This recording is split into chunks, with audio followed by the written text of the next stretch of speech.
Coat से शुरू करते हैं आज, तो जो आपके सामने है, नजर भी आ रही होगी सबको स्क्रीन पे। Give your stress wings and let it fly away. ठीक है जी, अपनी स्ट्रेस को विंग्स दें ताकि ये उड़ जाए, हमसे दूर चली जाए, जान छोड़ जाए हमारी। ठीक है जी। तो ऐसा है कि जिंदगी में हमारी मुश्किलात तो सबकी ही हैं, कभी किसी की जिंदगी में कैसी मुश्किलात, कभी किसी की जिंदगी में कैसी मुश्किलात।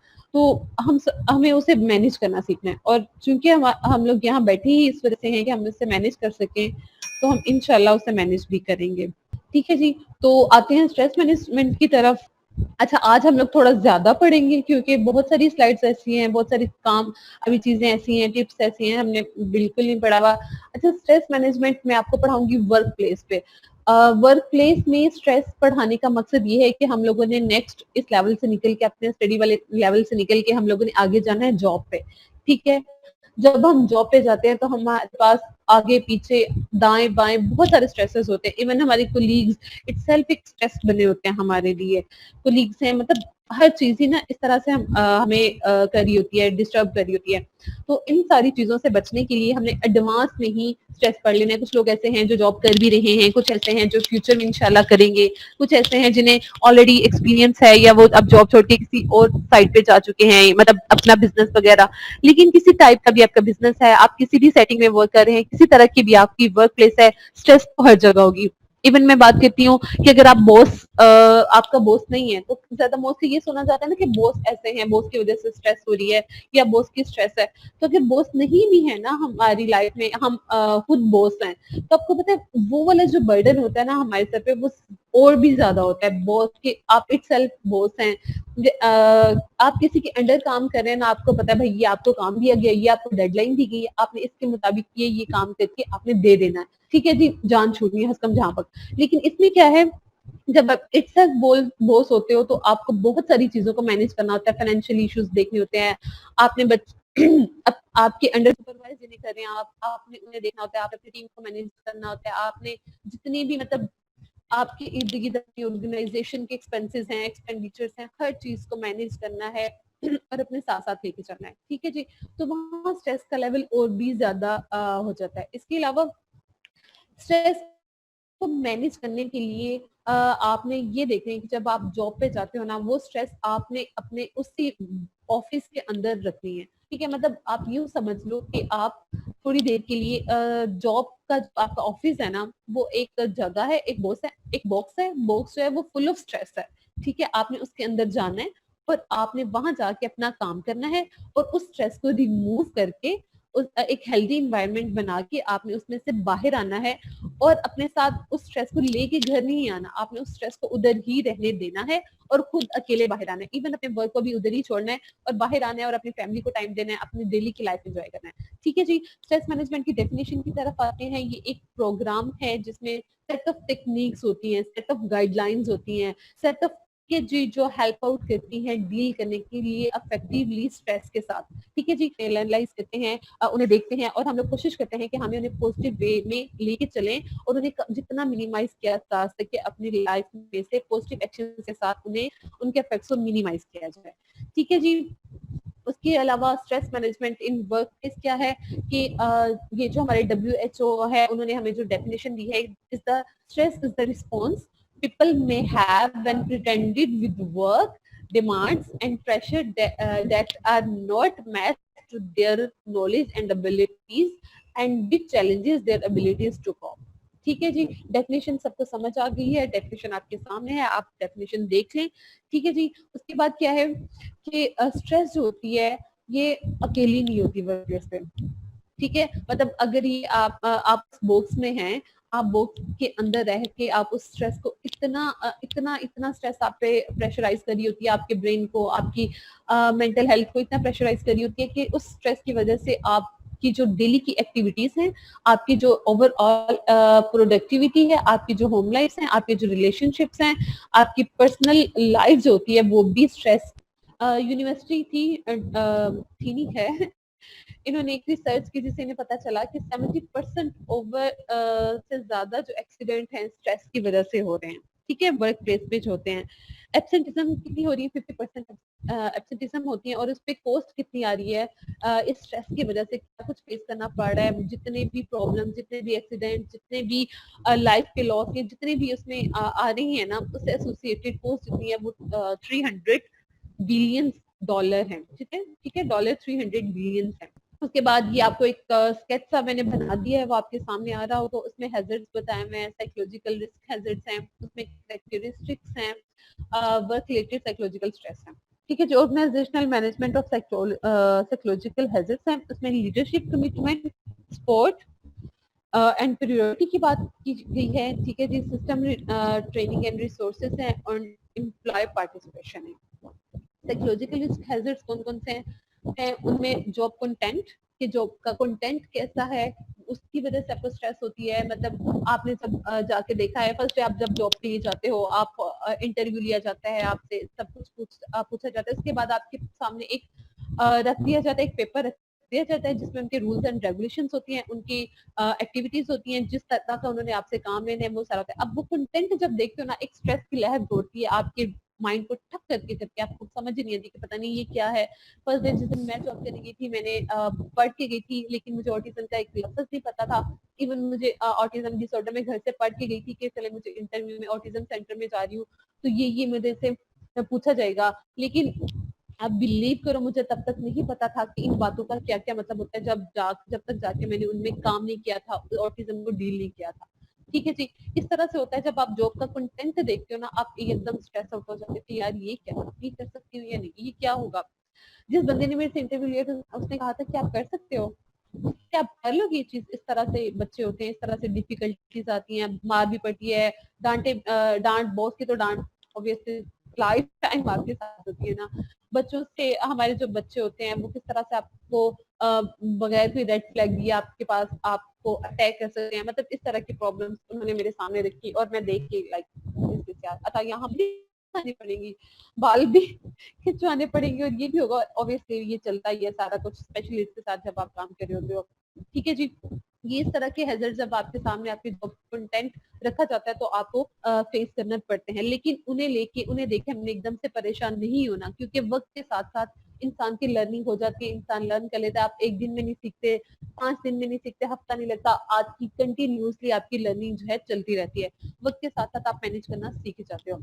उसके बाद इंटरपर्सनल रिलेशनशिप्स हैं। अच्छा, इंटरपर्सनल रिलेशनशिप की बात करें तो इन साइकोलॉजिकली हमारे रिलेशनशिप डिस्टर्ब हो जाते हैं। ऑर्गेनाइजेशन का कल्चर है जो बहुत मैटर करता है आपके लिए। अगर आपके ऑर्गेनाइजेशन का इन्वायरमेंट जबरदस्त है, आपके जो है कोलीग्स अच्छे हैं, तो आपका बहुत दिल लगता है उस वर्क प्लेस पे, बड़ा अच्छा अच्छा काम करते हो। ठीक है जी, workload and workplace matter करती है। वर्कलोड जाहिर है, काम करने जाते हैं, वर्कलोड तो होता ही है, तो वर्कलोड को लेके हमने स्ट्रेस बिल्कुल नहीं लेनी।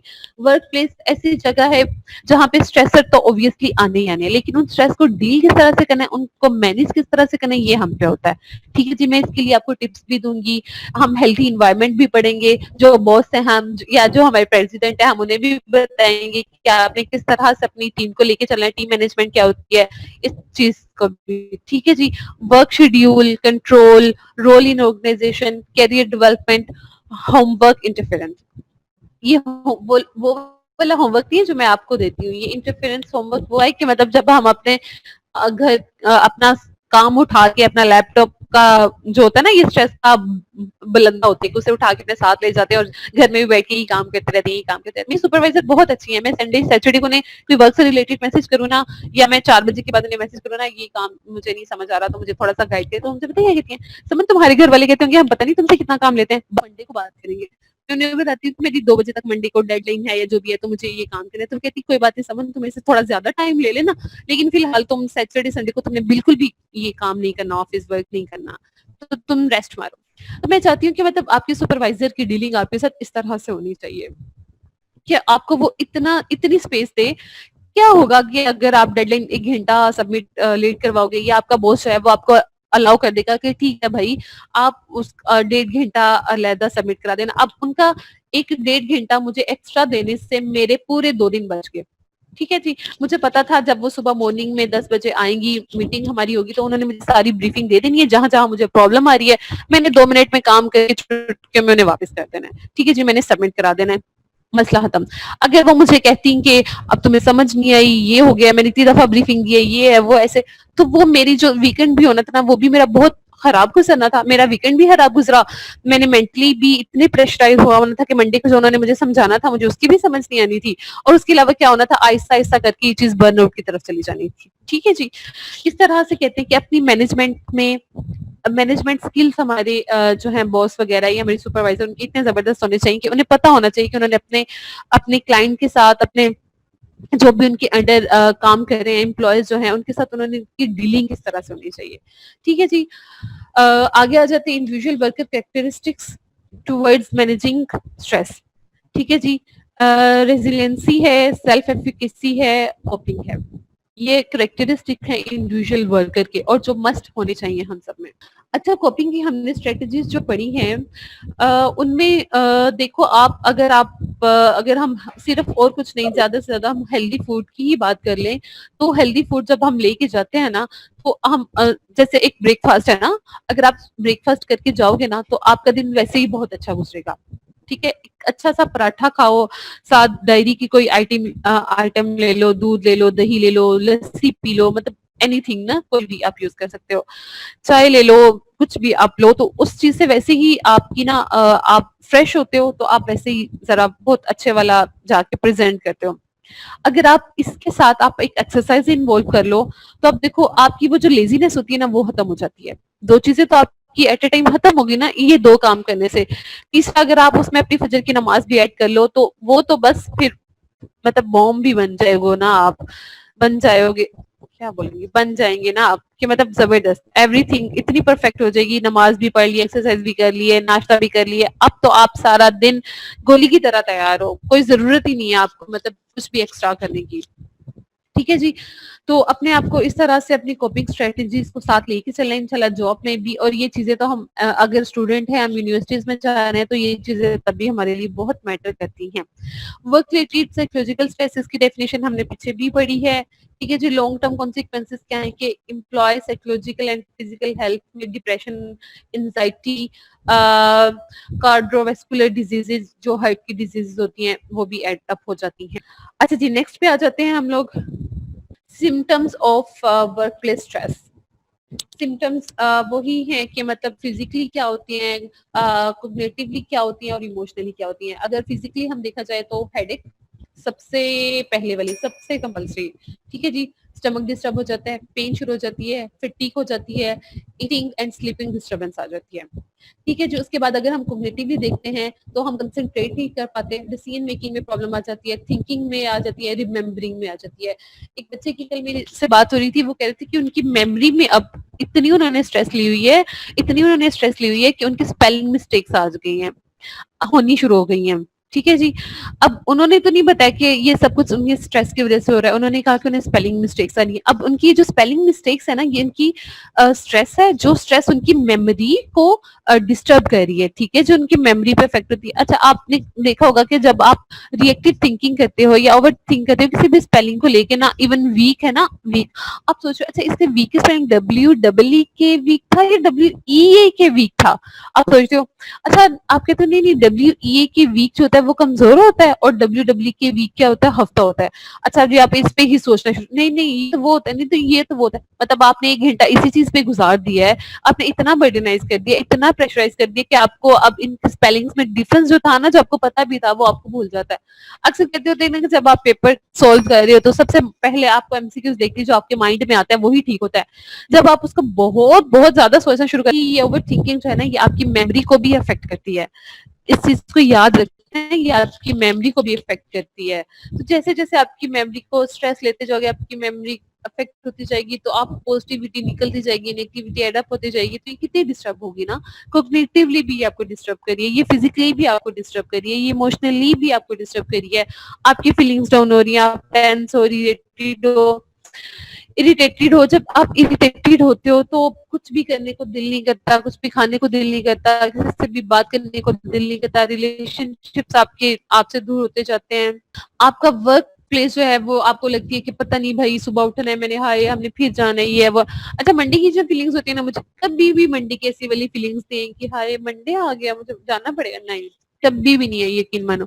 हाँ, ट्यूसडे को जरूर आ जाती है लेकिन मंडे को कभी नहीं है। अक्सर लोग कहते हैं ना मंडे मैंने अपनी वर्क प्लेस को, हालांकि मेरी वर्क प्लेस इस तरह की है, इतनी उसमें इमोशनल स्ट्रेस आपको मिलती है, इतनी कोग्निटिवली, फिजिकली, यार सबसे ज्यादा फिजिकली आपको बहुत मिली है। आपने उनको पकड़ के बिठाना है, आपने अगर आप किसी का, देखो आपकी किसी क्लाइंट की नहीं है, ये बिहेवियर नहीं है, सिटिंग बिहेवियर उनका नहीं है, या उनकी कोई स्क्रीमिंग है, या वो चीखते चिल्लाते हैं, शोर करते हैं, तो ये चीजें कितनी डिस्टर्ब, अपने शोर से इतना ज्यादा तंग आ जाती हूँ। मतलब मेरी वर्क प्लेस ने मुझे इस तरह से डैमेज किया है कि मैं शोर से इतना ज्यादा तंग आ जाती हूँ। मेरे कजन या इर्द गिर्द के जो लोग शोर कर रहे होते हैं ना, मैं डिस्टर्ब होना शुरू हो जाती हूँ। मैं नहीं कहती हूँ कि यार टीवी की आवाज लो कर लो, यार मूवी, इवन मूवी भी देखती हूँ ना, तो मैं कहती हूँ थोड़ी सी आवाज लो रखो, मेरे सर में दर्द शुरू हो जाती है। मतलब इस तरह से स्ट्रेस है, हर टाइम शोर शोर शोर शोर शोर, हर टाइम चीख पुकार, हर टाइम। तो हमें इन चीजों पे कंट्रोल रखना है, ठीक है।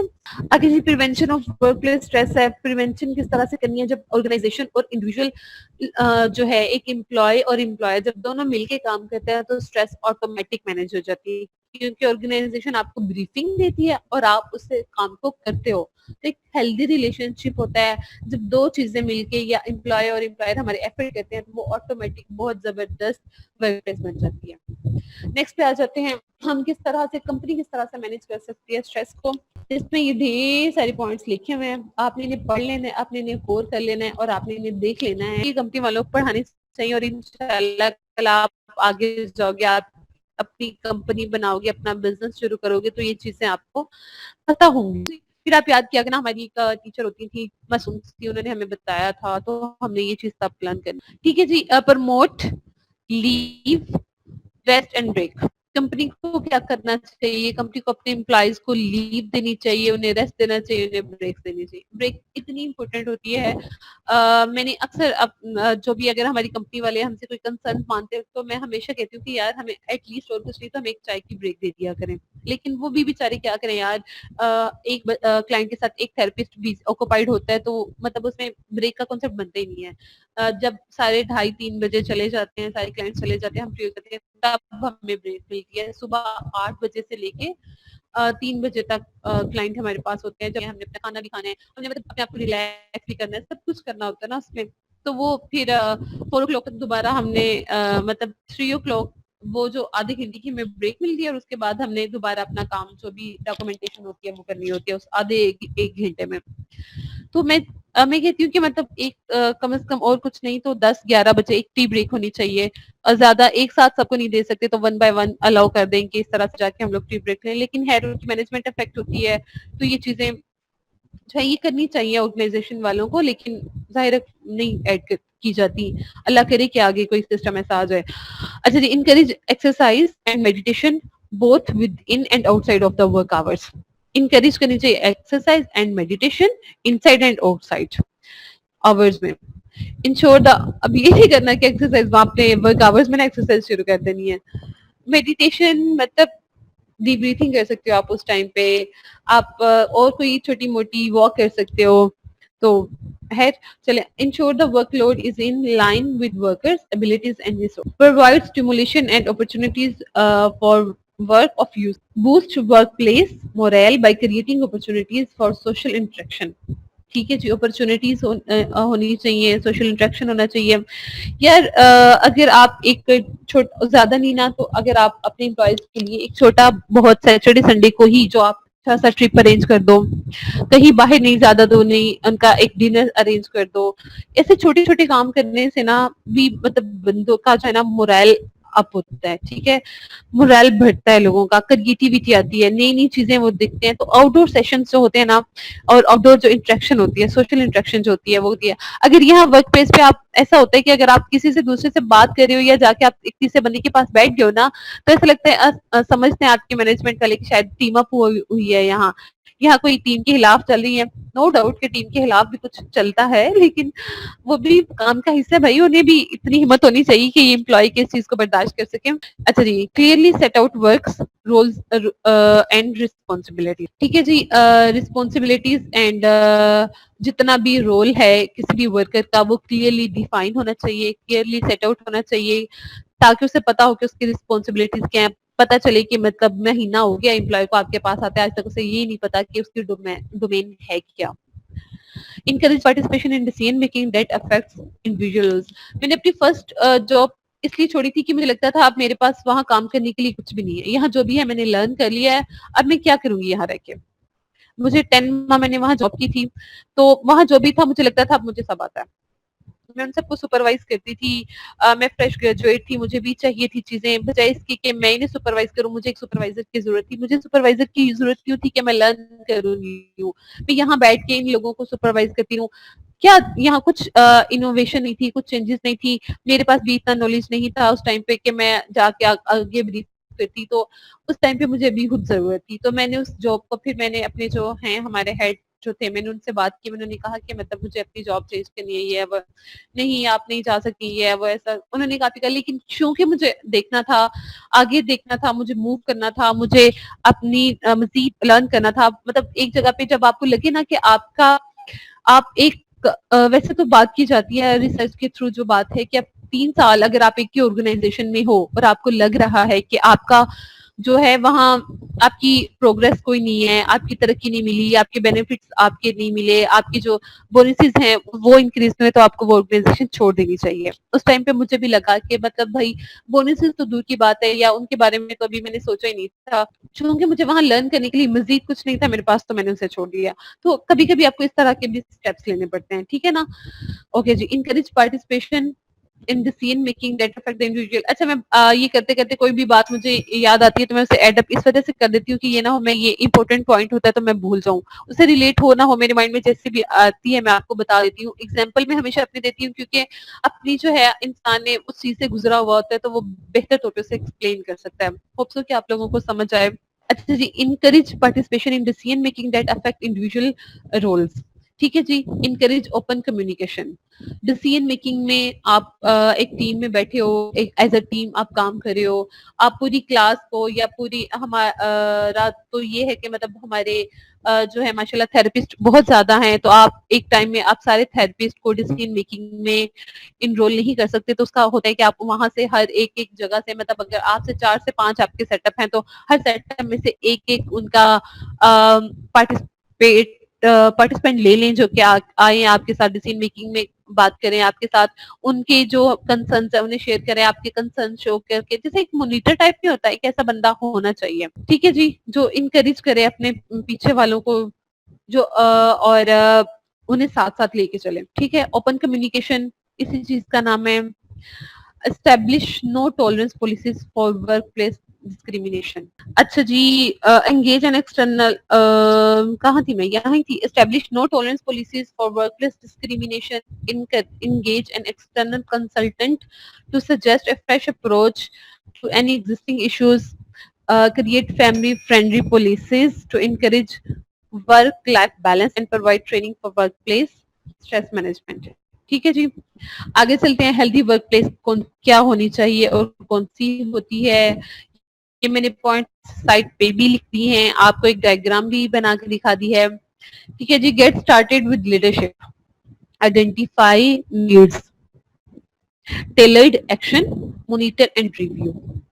ये इन्वायरमेंट इस तरह से वर्क प्लेस का। ठीक है जी, personal strategies for stress management जो है। अच्छा, पर्सनली हमें क्या क्या काम करना चाहिए। पहले क्या था कि ऑर्गेनाइजेशन को क्या करना चाहिए, अब है कि पर्सनली एक इंडिविजुअल को क्या करना चाहिए। ठीक है जी, set realistic deadlines, take a lunch break, go home on time, take your holiday leave, leave work at work, वो ही वाली बात कि अपनी जो काम है काम पे ही छोड़ के आए। Participate in work functions, establish open and professional communication, respect other employees, do not tolerate discrimination of any sort, report any instance।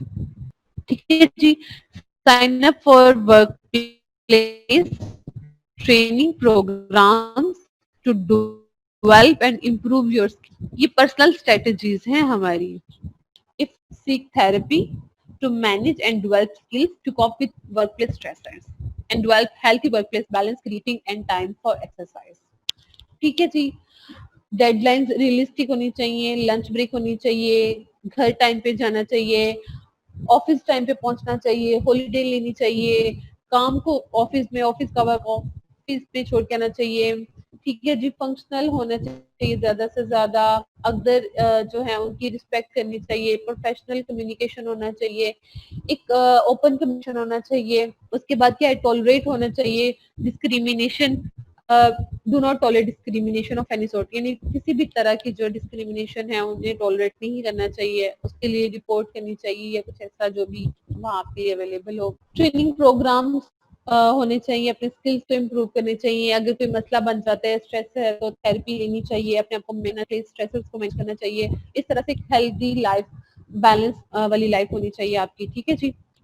उसके बाद आ जाता है stress management advantages.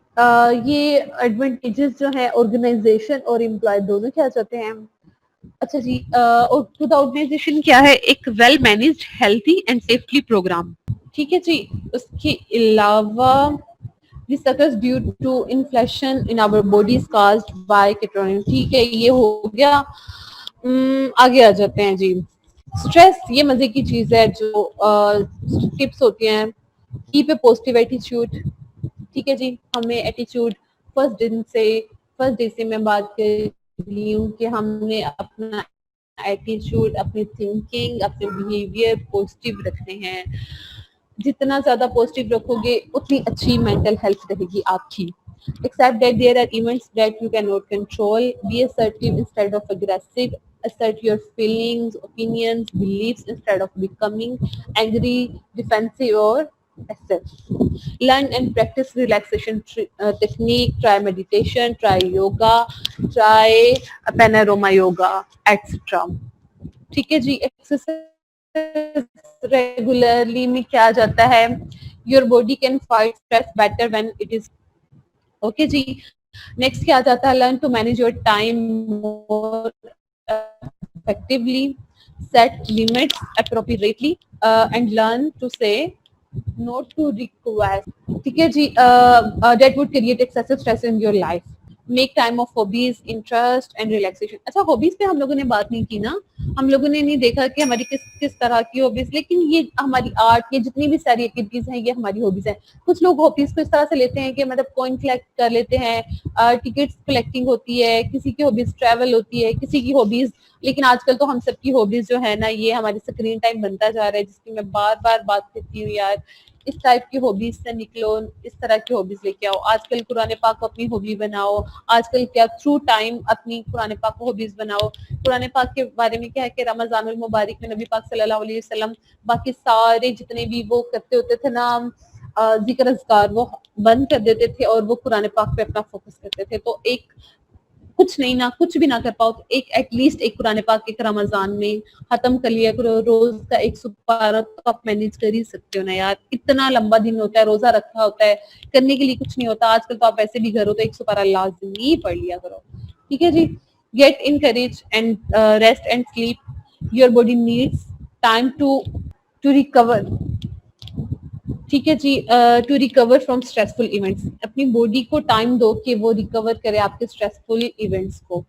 Don't rely on alcohol, drugs, compulsive behaviour due to stress. अच्छा, smoking से related जो बात थी कि मैंने आपको बताई थी एक एक्टिविटी स्मोकिंग से रिलेटेड, वो करिए, ठीक है जी। Learn to manage your time more effectively, seek out social sports, spend enough time with those you enjoy, ठीक है, जिनके साथ टाइम अपना स्पेंड करो, जिसके साथ आप एंजॉय करोगे। ओके जी, ये वही ट्रीटमेंट की बातें हो गई। टेकिंग ट्रीटमेंट, टॉकिंग ट्रीटमेंट है, deep breathing, meditation, ecotherapy, aroma therapy and panorama yoga. इसमें हमारी अरोमा थेरेपी रह गई है। मेरी स्क्रीन शेयर हुई है, मैं पॉइंट्स बोलूंगी, ठीक है जी, और साथ आपकी वीडियो चलेगी। अगर आप इस टाइम अप्लाई कर सकते हो तो वेल एंड गुड, अगर आप अप्लाई नहीं कर सकते तो आप इसे यूज कर सकते, ठीक है जी। अप्लाई नहीं कर सकते तो आप इन्हें लिख लेना, ठीक है। ये सेल्फ हैंड मसाज है, इसमें हम लोग डिफरेंट प्रेशर पॉइंट्स पे हम मसाज करेंगे जिसके थ्रू हमारी स्ट्रेस रिलीज होगी, ठीक है जी। वीडियो ऑन कर रही हूँ मैं साथ साथ स्टेप बोलूंगी। आपको अगर बेहतर लगे स्टेप लिखना तो आप लिख लो, वरना स्लाइड्स में ये सारे मेंशन्ड हैं, वो आपको स्लाइड में मिल जाएंगे सारे स्टेप्स। अगर आप साथ प्रैक्टिस करना चाहते हो तो भी वेल एंड गुड, वैसे बेहतर है आप प्रैक्टिस कर लो। अच्छा, ये मेरे हाथ पे क्या है, ये लोशन है, ठीक है, सिंपल कोई भी आप क्लिनजिंग मिल्क या एनी टाइप का लोशन यूज कर सकते हो आप इसके लिए, ठीक है जी। सबसे पहले आप अप्लाई करोगी cream to your hands like this.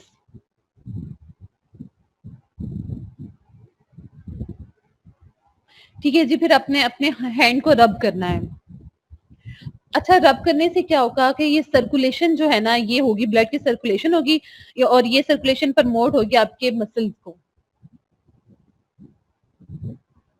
ठीक है, ये हमारे प्रेशर पॉइंट्स हैं। ये देखिए, ये वाली जगह जो होती है ना, ये हमारे प्रेशर पॉइंट्स होते हैं। ठीक है, जब ये हम लोग अप्लाई करते हैं तो ये हमारी जो है स्ट्रेस है या हमारी किसी किस्म की जो पेन है उसे रिलीज करने के लिए, खासतौर पे हेडेक है तो आप ये लाजमी ट्राई करो कि हेडेक से ये जो है हमारी ये स्ट्रेस जो है वो रिलीज होती है और हमारी हेडेक कम होती है। अच्छा जी, ये अब आप अपने अंगूठे का यूज करोगे और आप थ्रू आउट अपनी पाम्स पे मसाज करोगे, लाइक जैसे कि आपको सामने वीडियो में भी नजर आ रहा है।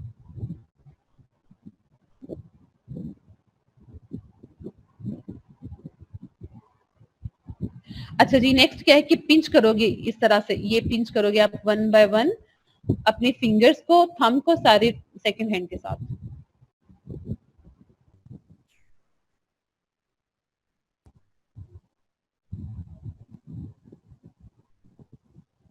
अच्छा जी, अब राइट हैंड की बारी आ गई, लाइक दिस। इस तरह से आपने पिंच करना है अपनी टिप्स को, हर फिंगर की टिप्स को, और उन्हें एक फर्म प्रेशर देना है फ्यू सेकंड के लिए।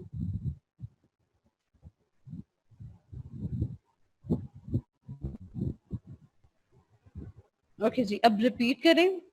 अब रिपीट इस तरह से करना है कि आपने इन्हें स्क्वीजिंग करनी है साइड टू साइड। पहले हमने इनकी जो टिप्स थी ना, हमारी फिंगर्स की जो टिप्स थी, उन पे हमने प्रेशर दिया था। अब क्या कर रहे हैं, ये जो साइड्स है ना, हमने इन्हें स्क्वीज करना है लाइक दिस।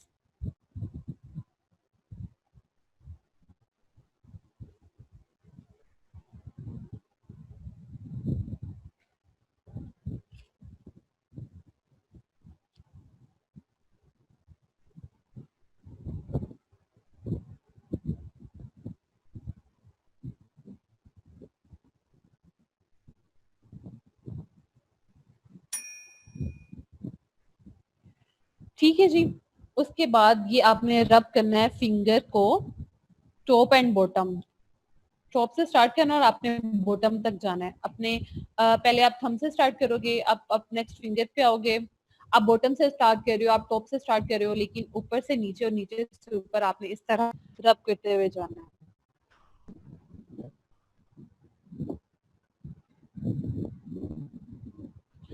रिपीट, इस तरह से सारी फिंगर्स के साथ आपने यही करना है।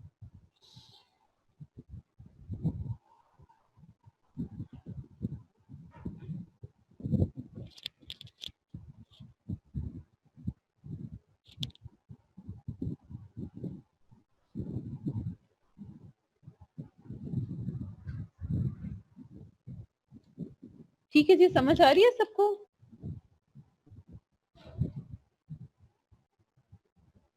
अच्छा, ये मैं वीडियो भी शेयर कर दूंगी आपके साथ, और पॉइंट्स तो है ही है आपके पास।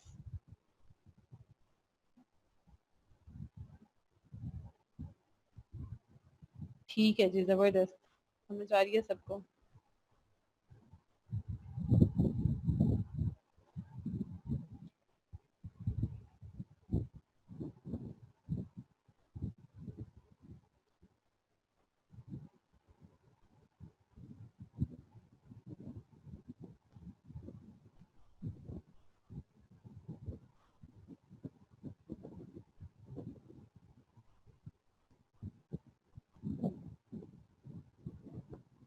मतलब ये अच्छी खासी एफर्ट है आपके लिए, और जब इसके बाद करोगे ना तो आप वाकई फील करोगे कि मतलब कुछ हुआ है, कोई काम किया है हमने।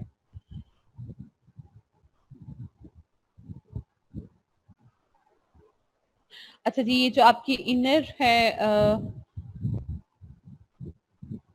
इस तरह से आपने ये सारी कर लेनी है।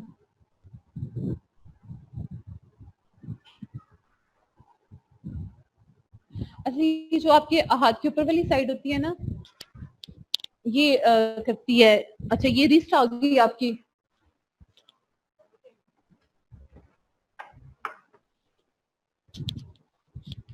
यहाँ भी आपके प्रेशर पॉइंट्स होते हैं, ये भी बड़ी हेल्पफुल होती है आपके लिए। खास तौर पे ये सूदिंग करती है आपको फ्रिक्वेंटली अगर आप इसका यूज करोगे। अच्छा जी, ये इसमें आपने रेपिटेटिव मूवमेंट्स करनी है। ये देखिए, ठीक है जी, डन। ये थी हमारी, समझ आई है बच्चों कि कोई नहीं आई? अच्छा, कल हम इंशाल्लाह करेंगे अरोमा थेरेपी। ठीक है जी, करेंगे नहीं, देखेंगे। अब मैं आपको आपके इसके स्टेप्स बताऊंगी तो इंशाल्लाह। अच्छा, ये जो हैंड मसाज मैंने आपको बताया है, ये बहुत ज्यादा इजी है, 5 मिनट्स लगते हैं इसे करने में, और आप महसूस करोगे कि हाँ भाई वाकई कुछ हुआ है। ठीक है ना? चलें, अपना ख्याल रखिएगा, दुआओं में याद रखिएगा। एंड आज की अच्छी बात जो थी वो स्टार्ट में मैंने वो शेयर भी कर दी थी, तो मैं दोबारा बोल भी देती हूँ, give your stress wings and let it fly away. ठीक है जी, तो इसी के साथ मैं अल्लाह हाफिज बोलती हूँ। आप सबको अपना ख्याल भी रखिएगा।